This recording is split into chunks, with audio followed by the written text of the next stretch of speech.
Bonsoir à tout le monde. Voilà, nous nous retrouvons de nouveau avec notre thème général « Connais-toi toi-même ». Nous avons parlé la dernière fois du passage de l'âme qui vit d'abord dans le corps physique, qui se libère par la suite par le processus qui est appelé dans notre monde la mort. Ce thème était toujours un mystère et seulement les grands initiés et les maîtres pouvaient pénétrer dans ce mystère, car par leur perception intérieure, ils voyaient que rien n'arrête, que la vie continue. Donc en réalité, il n'y a pas de mort. Il y a juste le passage d'un degré de la conscience dans un autre, d'une région, d'une sphère dans une autre. Nous avons mentionné que l'âme, à la naissance, enracine dans le cœur un courant qui est appelé le courant de la vie, que dans le cerveau, il y a enraciné un autre courant qui s'appelle le courant de la conscience. Et qu'au moment de la mort, l'âme retire, déracine le courant de la vie et que le courant de la conscience a commencé à s'effacer, à s'affaiblir déjà auparavant. Et seulement quand l'âme retire le courant de la vie du cœur, la mort peut vraiment arriver. Ensuite, nous avons dit que l'âme travaille d'une façon extrêmement sérieuse et d'un travail très important les 48 heures qui suivent le moment de ce déracinement du courant de la vie, car l'âme retire les images du passé. Et le travail sur ces images est d'une importance très grande parce que c'est à la base de ce travail que la prochaine vie sera planifiée, préparée et faite. Et pendant ce travail, elle tisse un courant, elle travaille sur le fil de l'intuition qui sera utilisé dans la prochaine vie pour ne plus répéter les mêmes erreurs, pour ne plus commettre les mêmes transgressions.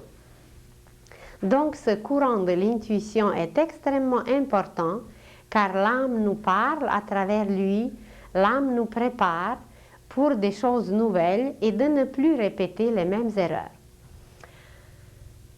Ce courant de l'intuition qui travaille à travers le plexus solaire, nous pouvons nous habituer à travailler avec lui, à s'écouter, à écouter cette voix intérieure. Et le moment le plus propice, c'est quand on se réveille le matin. Quand on se réveille le matin, notre conscience n'est pas encore tout à fait bien installée dans le corps physique. Nous sommes encore, ou elle est plutôt encore un peu endormie. Et quand l'intellect qui l'exprime, cette conscience, quand l'intellect ne fonctionne pas encore complètement, c'est là que l'âme peut nous parler plus clairement et que nous pouvons la comprendre plus clairement. Et cette voix, elle nous parle d'abord d'une voix très douce, d'une voix très claire et très nette. Pardon. Et les messages sont envoyés d'une manière très claire, seulement l'intellect les embrouille et ces messages ne deviennent pas clairs par la suite. Nous parlerons peut-être un jour que l'âme peut nous envoyer jusqu'à 9 messages. Il y a 3 messages doux, très doux, transmis par l'intuition. Il y a ensuite 3 messages fermes et encore par la suite 3 messages très durs qui nous brassent, qui nous secouent si on ne savait pas entendre les premiers. Et ensuite nous avons dit que dès qu'elle se libère du corps physique, elle fonctionne à travers le corps éthérique dont la vie continue encore pendant 40 jours. Après les 40 jours, après les funérailles du corps éthérique, si on peut dire ainsi, l'âme fonctionne à travers le corps astral. Et si dans ce corps astral, qui est le corps des désirs, qui est le corps des sentiments, souvent très personnels. Si nous avons emmagasiné pendant notre vie beaucoup de choses égocentriques, égoïstes, qui ne touchent personne d'autre, qui sont attachées seulement à nous-mêmes, on a préparé des matières très lourdes, très solides, des matières très collantes, sentimentales, et après la mort, l'âme sera obligée de se débarrasser de ces matières. Et pour se débarrasser de ces matières, elle passe par la région astrale basse, qui est appelée dans la terminologie même religieuse, le purgatoire. Et c'est dans le purgatoire que nous nous libérons vraiment de ce qui était très personnel et nous devenons des êtres impersonnels, des êtres cosmiques.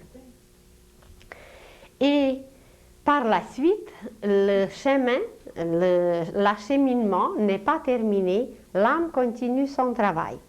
Le passage dans le purgatoire est pénible et plus long si la personne était très matérialiste et si ses désirs étaient extrêmement personnels. Mais si la personne était détachée, si la personne était plus spirituelle, ce passage par le purgatoire sera rapide et facile. Mais chez la plupart des gens ordinaires, qui pensent beaucoup à eux, qui ne se préoccupent pas des autres, qui n'agissent pas tellement d'après la loi de l'amour, le passage dans le purgatoire dure un tiers à peu près, un tiers de leur vie. Disons une personne qui a vécu 60 ans, une personne ordinaire, va passer dans le purgatoire 20 ans et c'est le passage le plus difficile, le plus dur, car elle sera obligée vraiment de gratter, symboliquement, de gratter, de se libérer de toutes ces matières les plus désagréables et les plus collantes.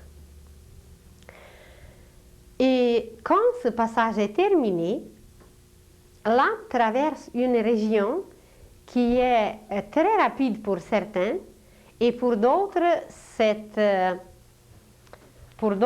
cette région peut être beaucoup plus durable.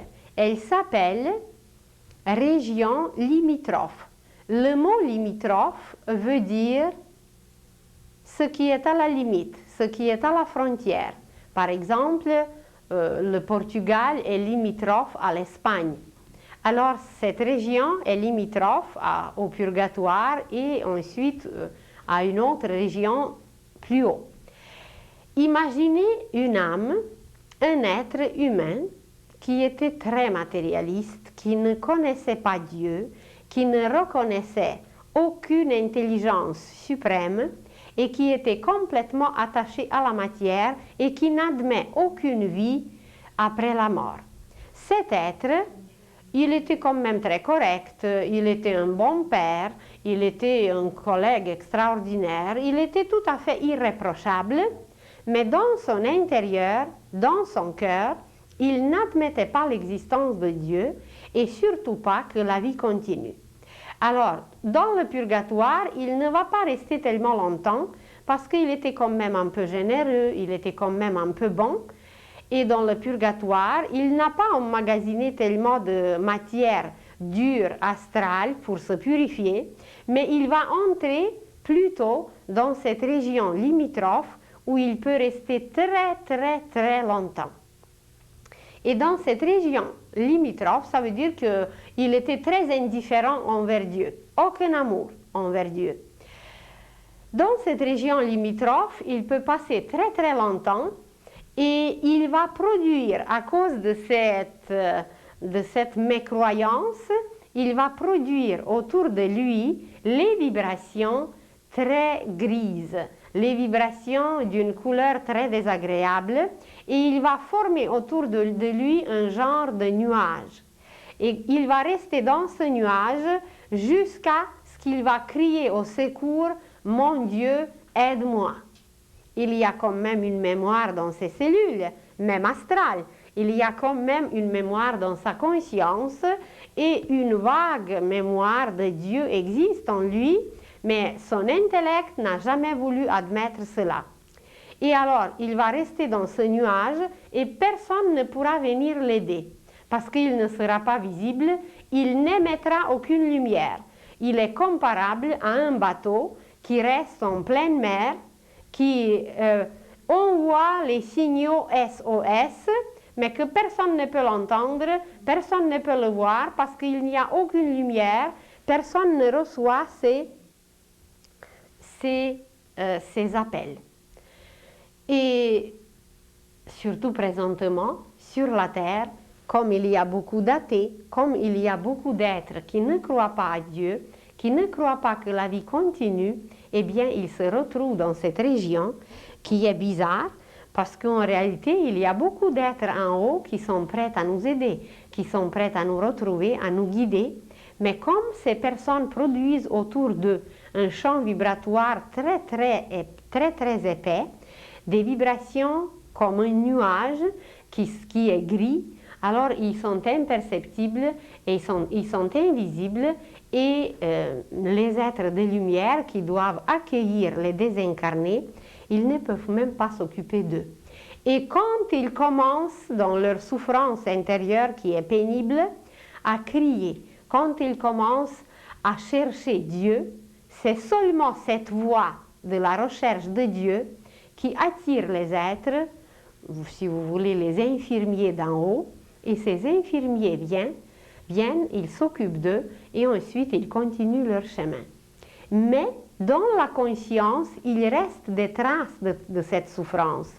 Et quand dans la prochaine incarnation, un tel être va s'incarner dans un pays où on ne reconnaît pas tellement Dieu, par exemple dans un pays communiste, malgré que tout le monde va dire que Dieu n'existe pas, à cause de cette souffrance qu'il a passée dans la région limitrophe, il va se souvenir intuitivement de cette souffrance et il va se dire, eh bien, ils sont tous dans l'erreur. Parce que moi, je ne crois pas que Dieu n'existe pas. Et même, il peut devenir celui qui va convertir tout le monde, celui qui va prêcher que Dieu existe, celui qui va attirer les autres vers Dieu, parce que sa propre souffrance l'a réveillé suffisamment à Dieu. Donc, même si on n'est plus sur la terre, même si on a passé par ce processus qui est appelé la mort, la conscience avec l'âme travaille d'une façon extraordinaire et à la perfection. Et il n'y a rien qui peut leur échapper.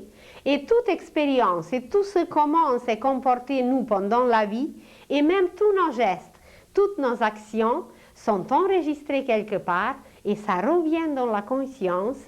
Et même voilà dans cette région limitrophe où on peut rester des années et des années sans se soucier si Dieu existe ou non, on va être tellement limité, tellement emprisonné dans notre propre nuage qu'on va crier un jour, qu'on va chercher un jour Dieu, et voilà, une fois qu'on va le trouver, eh bien, dans la vie future, on va même essayer de convaincre les autres qu'il existe vraiment, parce que cette souffrance nous a prouvé, nous a aidé à le trouver, et voilà, c'est réglé.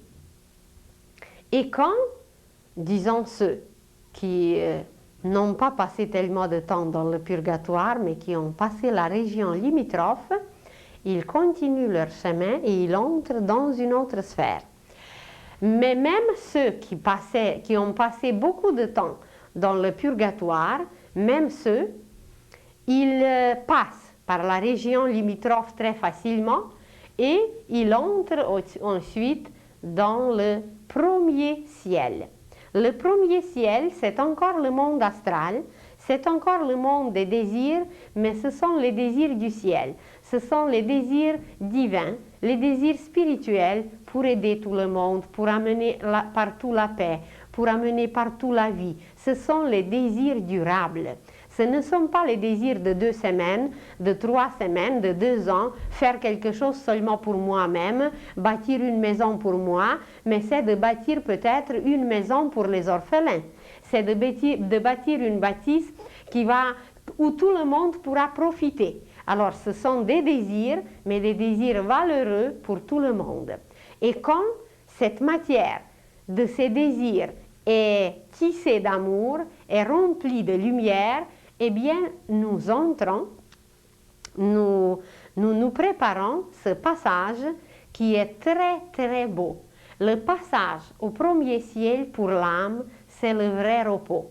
À travers toutes ces purgations, à travers toutes ces souffrances qu'elle a passées auparavant, parce que même si elle, comme telle, elle est parfaite, mais c'est cette conscience qui n'est pas parfaite qui l'a fait un peu souffrir.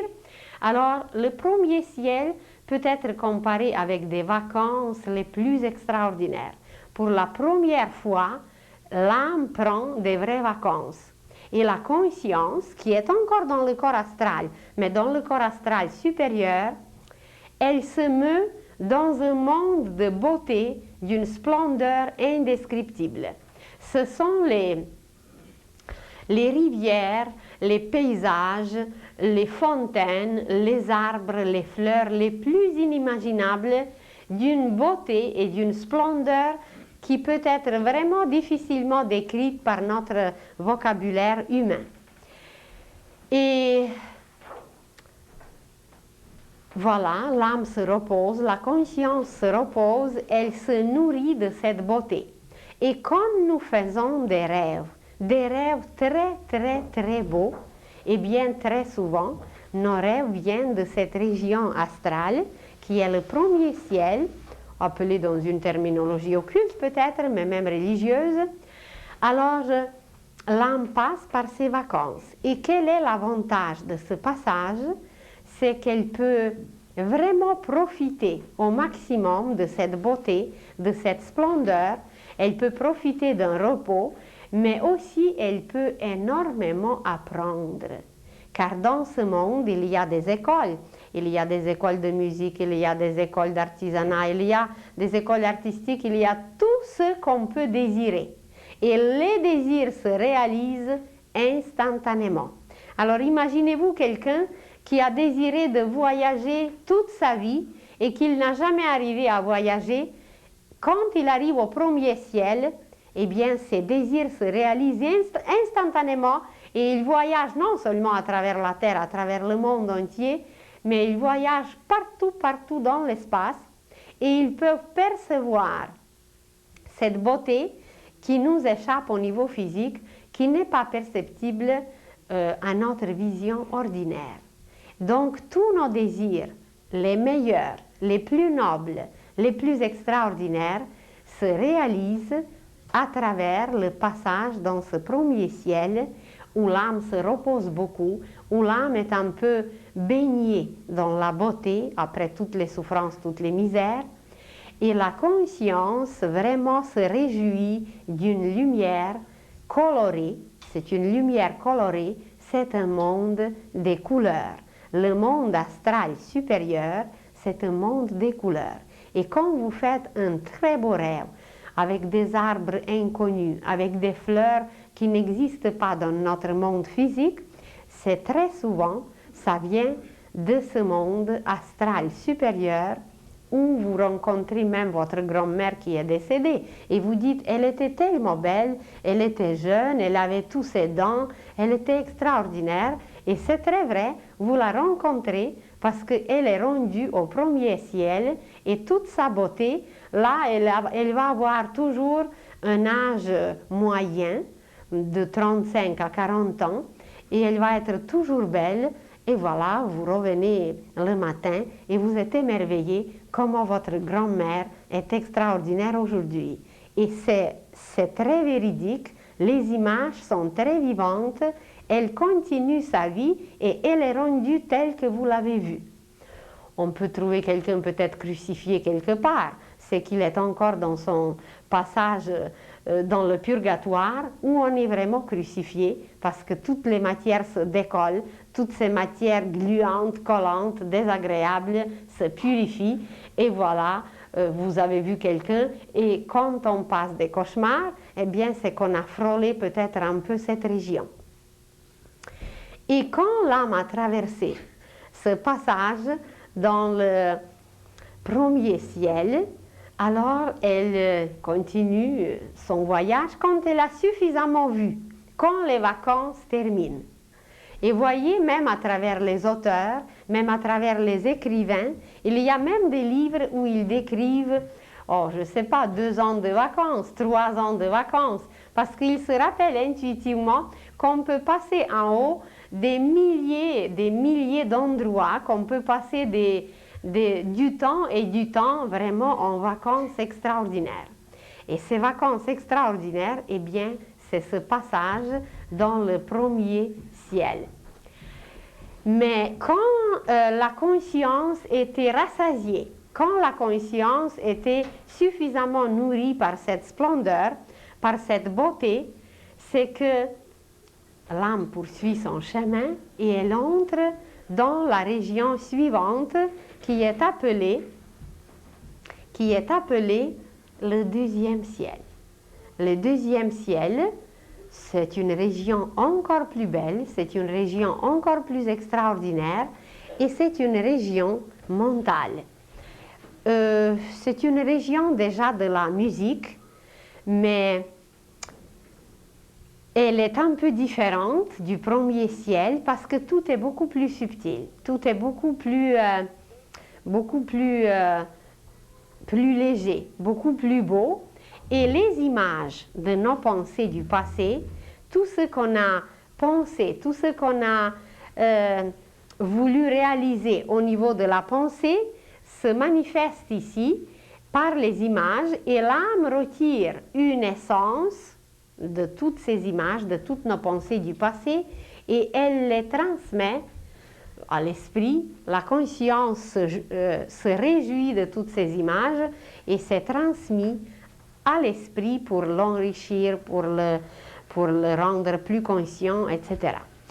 Et alors, le passage au deuxième ciel correspond au plan mental, mais dans ce plan mental, comme dans le plan astral, il y a aussi le plan inférieur qui est le plan mental de la pensée concrète et le plan supérieur qui est le plan de la pensée abstraite où on a dit que c'est le plan causal.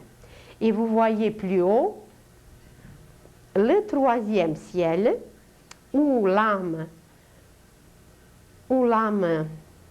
passe et l'essence des plus belles pensées sont incorporées par l'intellect à l'âme pour que ça serve de base, de fondement dans la réincarnation prochaine. Et ce troisième ciel, il est d'une telle splendeur et d'une telle beauté qu'on ne peut pas le décrire par nos mots. L'âme est baignée dans une musique, dans des couleurs, dans un paysage absolument inimaginable et c'est surtout là qu'elle peut énormément étudier. Au premier ciel, l'âme a pu énormément profiter des images, des couleurs, des paysages, tandis qu'ici, elle profite énormément de l'éducation, des connaissances, mais là, il faut aussi une âme qui était suffisamment éveillée.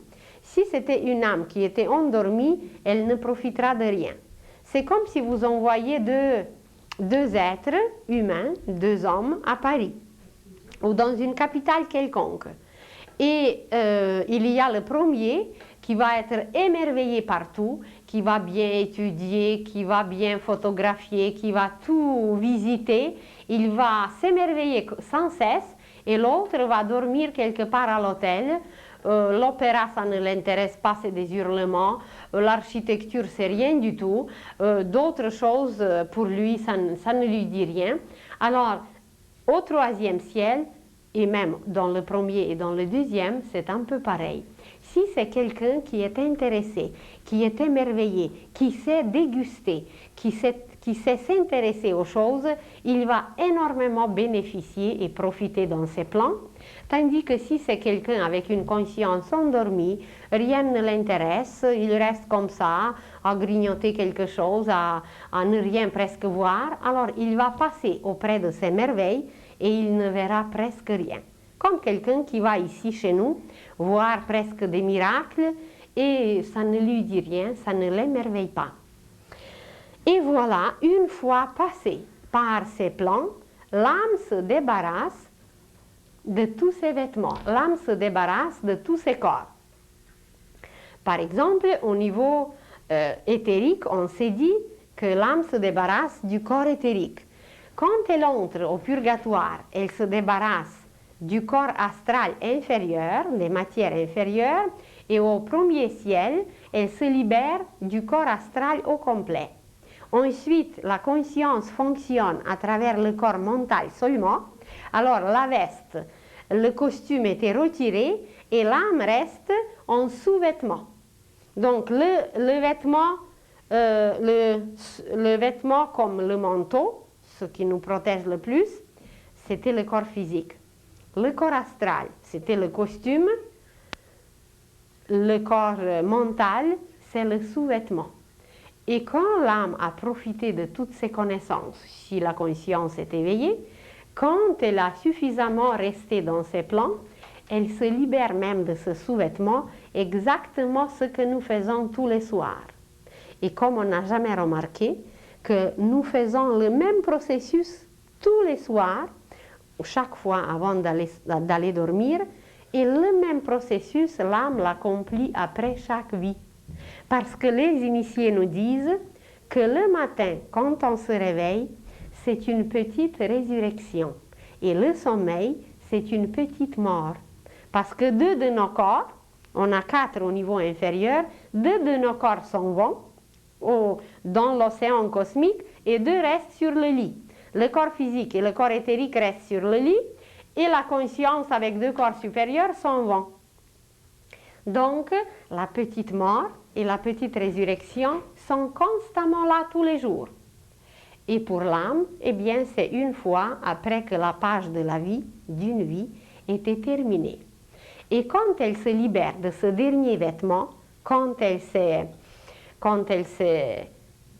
libérée, dégagée de tous ces vêtements, elle entre avec la conscience nue. Elle reste toute nue, comme c'est pareil pour nous. Eh bien, on va parler un jour de la nudité. On va parler un jour du sens initiatique de la nudité. On va parler comment, à travers les initiations dans le passé, le disciple devait arriver à comprendre qu'est-ce que c'est la nudité. Il devait arriver à s'émerveiller devant la nudité, parce que c'est l'âme dans sa pureté, c'est la conscience débarrassée de tous ces déchets, de toutes ces matières collantes, solidifiées, impures. Et quand tout était enlevé, quand l'âme reste au niveau causal, avec cette conscience qui s'est réduite, en réalité elle ne s'est pas réduite, elle était toujours la même, l'âme l'a transportée à travers les corps comme une petite sémence. Imaginez, on dit qu'on a donné les fruits de notre vie. À la fin de la vie, on a donné les fruits de notre vie. Et ces fruits ont produit, dans chaque fruit, dans ce fruit, disons, qu'on a donné dans notre vie, il y avait une sémence. Et l'âme, elle se libère d'abord de la pelure, ensuite de la pulpe, ensuite des petites parties qui séparent la sémence, et elle prend seulement la sémence avec laquelle elle s'en va dans le plan causal. Et quand elle reste là, avec cette sémence, cette petite sémence qui est un seul atome. Un seul atome, ce seul atome contient toutes les qualités que nous, on a travaillées, non seulement pendant la dernière vie, mais pendant toutes les vies précédentes. Tout ce qu'on a emmagasiné, tout ce qu'on a travaillé sur toutes nos pages est contenu dans cette petite sémence minuscule que l'âme retire, elle la libère de toutes ces écorces, pelures, pulpes, des petites parties dures qui sont auprès du noyau.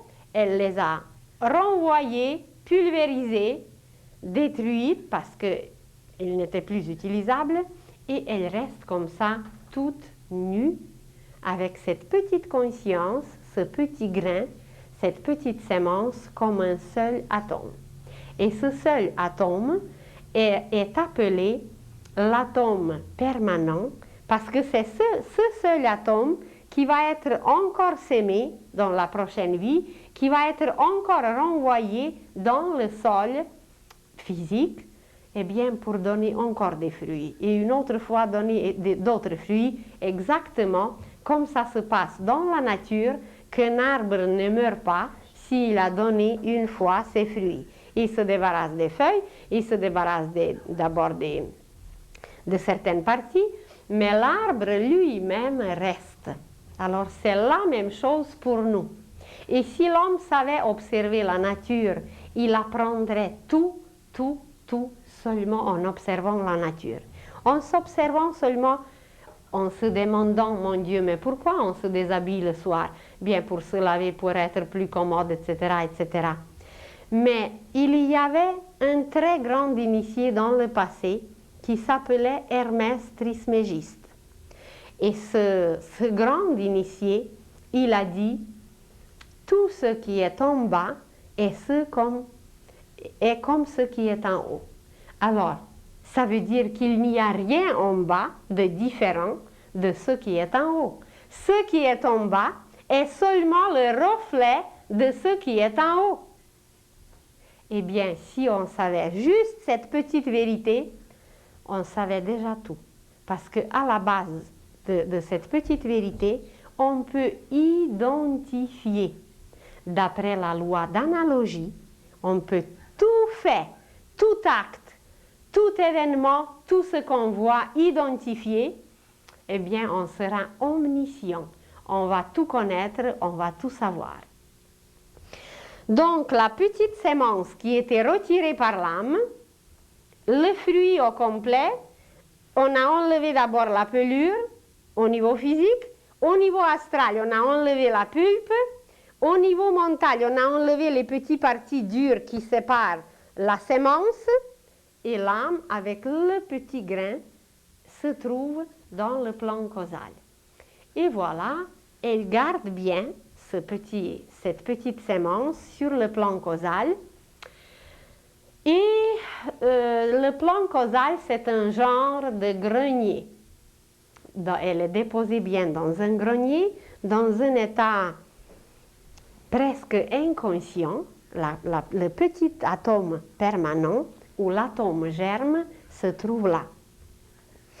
Et voilà, l'âme, bien, elle passe un certain moment dans le plan causal et elle commence un peu à s'ennuyer, comme les enfants à la fin des vacances. Parce qu'elle est dans un rythme, elle est dans un cycle. Et comme le cycle est terminé, eh bien, elle commence à regarder déjà en bas où est-ce que je pourrais trouver une école nouvelle. Où est-ce que je dois aller pour l'année prochaine, pour l'année scolaire de l'année prochaine. Où est-ce que j'aimerais m'installer? Et la première chose que l'âme choisit du plan causal pour la nouvelle incarnation, elle choisit le lieu, elle choisit le pays, elle choisit avec ça la température, mais à travers ça, il y a énormément de choses qui sont conditionnées. Si elle choisit par exemple un pays tropical, un pays chaud, tout le travail, le métier, le rythme, le sommeil, les méditations, la religion, tout va dépendre de ce lieu. Qu'est-ce que c'est? Si c'est un pays arabe avec le sable, avec les chameaux, avec la chaleur, avec l'Islande, avec leurs coutumes, avec leurs mœurs, etc. Ou si elle choisit un pays nordique, un pays froid, avec un tempérament très modéré, très serein, avec un rythme beaucoup moins accéléré, ça va être tout à fait un autre tempérament. Alors, elle choisit l'âme, le sol. En choisissant un pays, un endroit sur la terre, l'âme choisit le sol dans lequel la petite sémence sera mise. Parce que déjà, ce sol va déterminer le tempérament. Va déterminer le tempérament de cette petite sémence quand elle va croître. Il y a les tempéraments des arbres. mais on ne les connaît pas. Si vous observez le tempérament d'un cactus et le tempérament d'un pommier, eh bien, ce sont deux tempéraments, mais complètement opposés. Si vous observez le tempérament d'un chêne et si vous observez le tempérament d'un dattier ou d'un figuier, eh bien, ce sont deux choses complètement différentes. Mais comme la science n'a pas découvert encore les tempéraments des arbres, on connaît à peine les tempéraments des humains, et c'est très peu, on ne s'arrête même pas sur ces tempéraments, on n'a aucune idée avec quoi c'est relié, et comment c'est relié avec l'espace, avec l'univers, avec 4 saisons, pourquoi 4 tempéraments, etc., pourquoi 4 corps. Alors, on ne connaît pas grand-chose sur ce plan. Donc, l'âme, en choisissant seulement le pays, en choisissant seulement l'endroit sur la terre où elle aimerait venir à l'école, détermine déjà le tempérament qui est un genre de sol, un genre de ce qui va nourrir le caractère. Parce que sur ce sol, elle va cultiver dans ce sol, elle va cultiver son caractère à travers lequel s'expriment ses qualités. Comme dans deux arbres, si vous le placez dans un sol aride, dans un sol tel ou tel ou tel, eh bien, ça va être un cactus, ça va être quelque chose comme ça ou comme ça, avec son tempérament et ses qualités et ses parfums. Et si c'est quelque chose qui est placé, qui est cultivé ailleurs, ça va donner tout à fait d'autres qualités, d'autres parfums, d'autres saveurs, d'autres quantités de sucre, d'acidité, etc. Eh bien, on n'a pas besoin d'en parler trop. Si vous prenez par exemple un Italien, vous savez très bien quelle sorte de tempérament, à quel point ils sont vivants, à quel point ils sont expressifs, à quel point presque toute leur vie se passe dans la rue. Ils aiment beaucoup la famille, ils sont très attachés à l'esprit de la famille, ils aiment beaucoup chanter et surtout qu'ils sont très expressifs. Mais si vous prenez un Anglais, si vous prenez quelqu'un qui vient de Scandinavie, ça va être complètement un tempérament d'une différence inimaginable. Très pondéré, très renfermé, très recueillant, très intérieur, un homme complètement différent. Alors, le premier travail que l'âme accomplit avant de venir sur la terre, c'est le choix de l'endroit qui est comparable avec le choix du sol pour un cultivateur. Parce que l'âme, c'est tout un cultivateur. Alors, comme elle connaît la qualité des sols, la qualité de la terre, la qualité des endroits, des religions, de tout ce qui est dans cette école terrestre, elle choisit toujours l'endroit le meilleur. Ça veut dire l'endroit qui va être le plus bénéfique pour cette petite sémence, pour ce petit germe qui veut évoluer, qui veut devenir conscient, qui veut s'améliorer et se perfectionner, comme Jésus nous a dit, et devenir comme mon Père Céleste est parfait. Alors, l'âme projette ce premier plan, l'âme accomplit ce premier travail d'une importance infinie en choisissant le pays. Et déjà, beaucoup de choses sont déterminées seulement par ce premier choix. Et quand c'est accompli, quand c'est fait, elle projette, elle propulse une force comme si vous imaginez un ballon. Imaginez que vous avez un ballon et qu'à ce ballon, vous donnez un coup. Et vous voyez ensuite le ballon se mouvoir, mais on ne voit pas la force que vous avez propulsée dans ce ballon.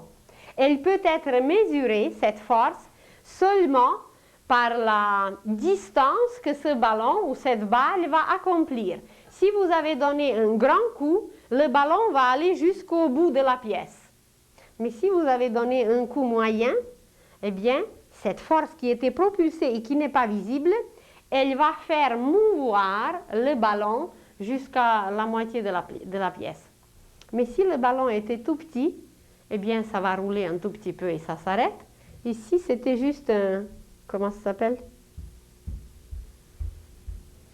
Piche-note. Alors, si vous avez donné juste un tout petit coup, eh bien, ça va durer quelques heures, même quelques minutes. Alors, imaginez que l'esprit, qui reste toujours une extension de...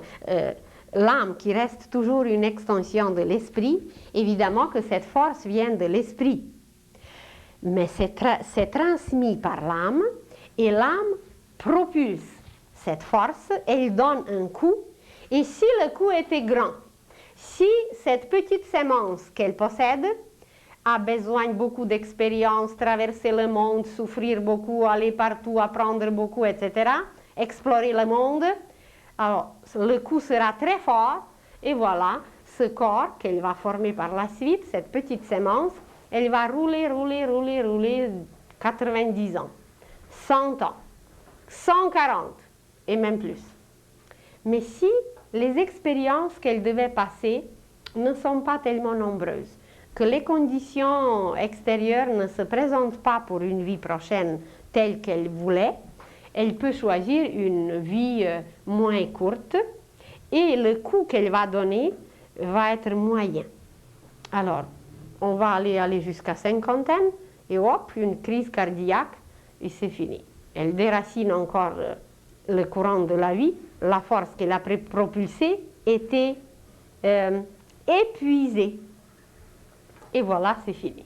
Et si elle a donné un coup encore plus petit, eh bien, à 20 ans, un accident et c'est fini. La force qu'elle a été propulsée, elle s'est épuisée et c'est fini. Et si c'était juste un petit coup, eh bien, ça va être un petit enfant qui va partir. Et si c'était juste un...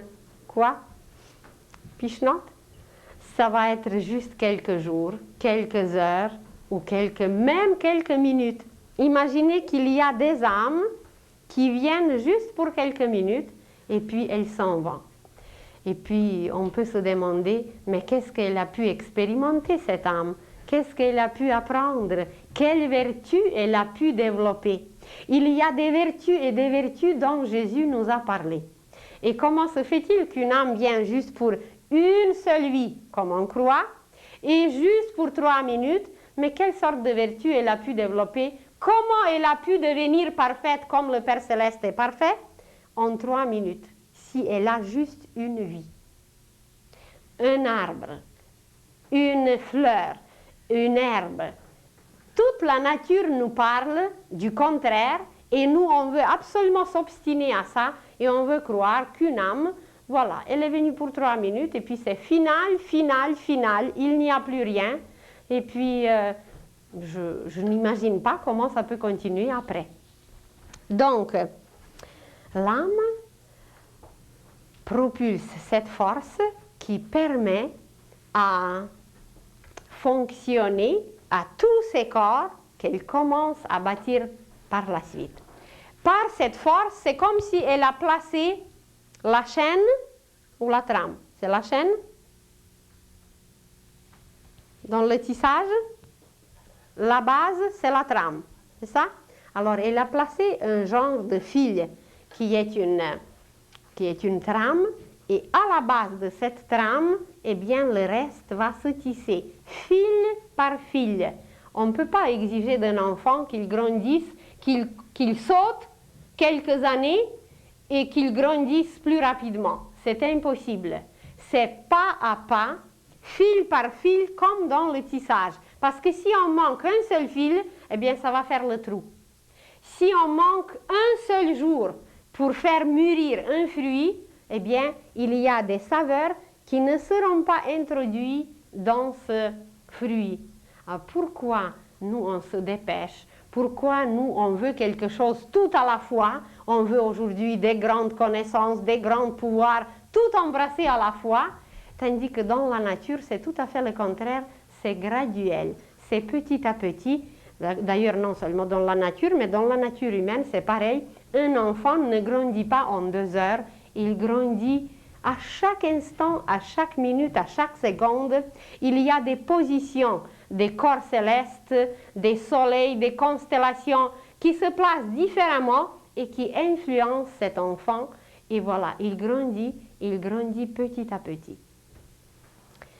Et quand l'âme a projeté cette force avec une durée de la vie pour 90 ans, 10 ans pour 90 ans, alors elle a projeté, elle a propulsé cette force, et le fait qu'elle a propulsé, elle propulse en même temps ce petit germe, cette sémence qu'elle contenait des vies précédentes, et cette sémence a sa qualité. Cette sémence peut être très bonne, très saine, merveilleuse, géniale, mais cette sémence peut être d'une qualité moyenne. Cette sémence peut contenir quelque chose même d'empoisonnant. Exactement comme c'est dans la nature.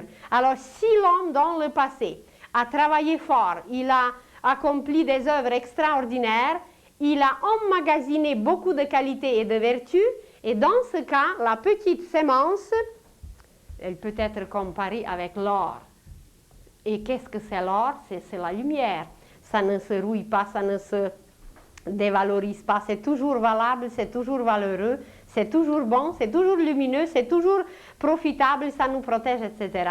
Mais si c'était quelqu'un qui était un peu paresseux, qui n'était pas toujours au point, alors il n'a pas amélioré autant ses matières, il n'est pas devenu comme de l'or, il est seulement comme du fer. Il y a du bon fer qui a une qualité du fer extraordinaire, solide, résistant, etc. Mais quand même, c'est un métal qui se rouille, c'est un métal qui n'a pas une telle valeur que l'or, etc. Et si nous prenons maintenant du plomb, il y a du plomb qui a sa valeur, il y a du plomb qui est de meilleure qualité, mais c'est quand même du plomb. Il ne peut pas être comparé avec de l'or. Alors, chaque être humain, imaginez que seulement dans les métaux, il y a toute une gamme des métaux différents, et ça va jusqu'aux métaux précieux. Vous prenez des pierres les plus ordinaires.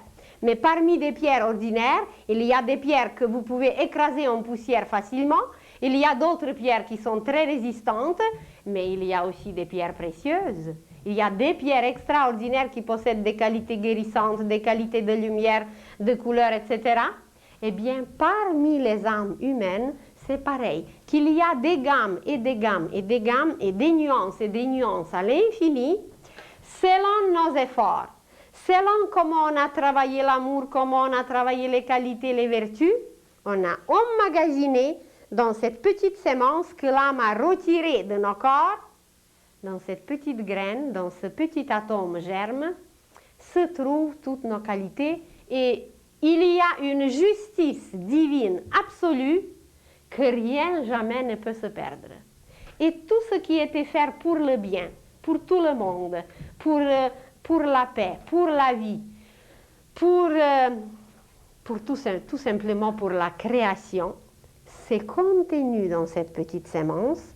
Et tout ce qui était fait pour le mal, c'est contenu comme quelque chose de lourd, quelque chose de pesant. C'est encore une matière brute. Et voilà, quand l'âme projette cette sémence du plan causal, qui est le plan mental supérieur, elle la projette dans le plan mental inférieur, dans le plan de la pensée concrète. Et dans ce plan de la pensée concrète, ce petit germe, selon sa qualité, si c'était la qualité du plan, ce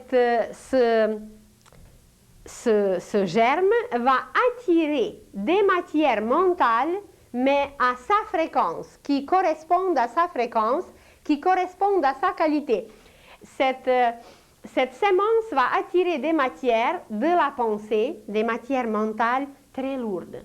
Ça va être une pensée très pesante. Cette pensée ne bâtira pas les merveilles sur la terre. Elle va être tournée vers elle, renfermée, égoïste ou préoccupée par elle-même, et même des pensées destructives, de détruire quelqu'un, de brûler quelqu'un, d'exterminer quelqu'un, parce que c'est une matière pesante. Dès qu'elle tombe, une telle pensée, dès qu'elle tombe, elle tue quelqu'un, parce que c'est une matière du plomb. Même si c'est le meilleur plomb, mais c'est une matière très lourde.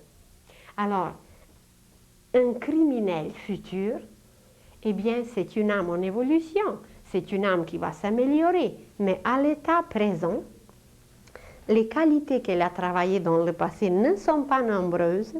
La lumière qui passe à travers cette petite sémence, la lumière n'est pas grande, et voilà, elle va attirer des matières mentales très, très lourdes, très brutes et même brutales. Et cette petite sémence attire la matière mentale en forme d'une cloche que vous allez voir sur cette petite image. La cloche, avec l'atome germe en haut, qui attire ces matières en forme de cloche. Et vous savez comment les cloches sont aimées sur la terre. Quand vous entendez les cloches, c'est un événement très sacré. C'est quelque chose de très précieux parce que les cloches sont le symbole d'annonce. Les cloches annoncent toujours quelque chose. Et c'est quoi ce quelque chose? Eh bien, qu'il y a une communion qui se fait. Quand on annonce par exemple le mariage, la messe, le baptême et autre chose, c'est que la cloche annonce. Et cette petite cloche que nous avons vue, elle annonce dans le plan mental qu'une âme a décidé de naître. Et la cloche, quand elle est faite, c'est la naissance au niveau mental. On sonne parce que le plan mental, c'est le plan de la musique, c'est le plan du son. Et partout dans l'univers entier, existe une joie extraordinaire qui annonce qu'une âme vient de naître au niveau mental. Et voilà, le processus que l'âme a accompli, dont on a parlé auparavant, de se libérer et de monter, le processus recommence, le cycle recommence, et l'âme redescend sur la terre. Mais le premier degré, la première étape à faire, à suivre, à accomplir, parce qu'il faut bâtir cette cloche, il faut attirer les éléments. Et la petite sémence, le petit atome germe, il sert comme d'un aimant. Et cet aimant, selon sa capacité, selon sa puissance, selon ses qualités, va attirer de l'or. Ça va donner un pacifiste, un être humanitaire, un génie, qui va projeter sa lumière mentale partout, ou ça peut donner un criminel, qui va être un homme très brut, ça va être du charbon. Un homme brut, c'est du charbon, mais du charbon devient, avec le temps, avec la pression, avec la purification, le diamant. Le diamant, c'est du charbon, mais transmué, transformé et transmué. La vitesse de la lumière dans le charbon n'est pas du tout la même que dans le diamant. Alors, le même atome germe, qui peut être comme le charbon chez quelqu'un, peut devenir le diamant chez quelqu'un d'autre. Et voilà, c'est la première étape de la descente de l'âme de nouveau dans une classe nouvelle pour écrire une page nouvelle, pour vivre une vie nouvelle. Et la prochaine fois, nous allons poursuivre ce travail merveilleux de l'âme, comment elle bâtit d'autres corps, comment elle accomplit un autre travail et comment ça continue à perpétuité. Ce processus n'arrête jamais car c'est le processus de la vie. Et quand nous rejetons un vieux manteau, personne ne pleure. Et quand les feuilles d'un arbre tombe, personne ne pleure. Et pourquoi alors on pleure si l'âme rejette un vieux corps? Bien, c'est parce que notre vision est limitée et nous ne voyons pas comment la vie continue.